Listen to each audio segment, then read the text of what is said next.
Bonjour, voici l'objet du jour, un vase avec des cailloux. L'histoire que je vais vous raconter aujourd'hui concerne la gestion du temps, un sujet qui vous concerne, donc concerne tous.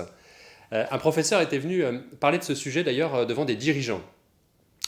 Il vient avec un vase, il avait 1 heure pour présenter le sujet et il leur remplit le vase avec des gros cailloux et il leur dit: est-ce que ce vase est plein? Les dirigeants, à l'unanimité, répondent: oui, il est plein. Il leur dit: ben non. Il prend des graviers, il remplit le vase et il leur dit: est-ce que ce vase est plein? Se doutant là de quelque chose, les dirigeants lui répondent: peut-être pas. Il prend du sable, il remplit de nouveau ce vase, et dans tous les interstices, le vase semble bien plein. Il leur repose la question: est-ce qu'il est plein? Là encore, un petit flottement, et effectivement, il dit: non, il n'est pas plein.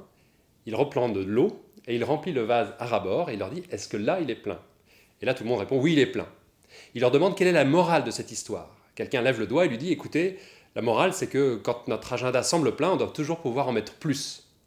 Il leur dit: non, c'est pas du tout ça la morale de l'histoire. La morale de l'histoire, c'est que si vous voulez remplir ce vase, il va falloir commencer par mettre les choses les plus importantes en premier, les gros cailloux.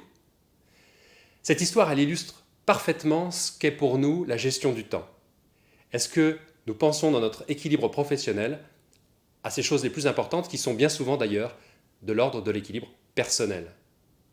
Et puis, deuxième question, est-ce que nous sommes attentifs pour nos collaborateurs à ces questions-là? Est-ce que eux-mêmes, pour eux-mêmes, équilibrent ces gros cailloux avec cette eau et ce sable?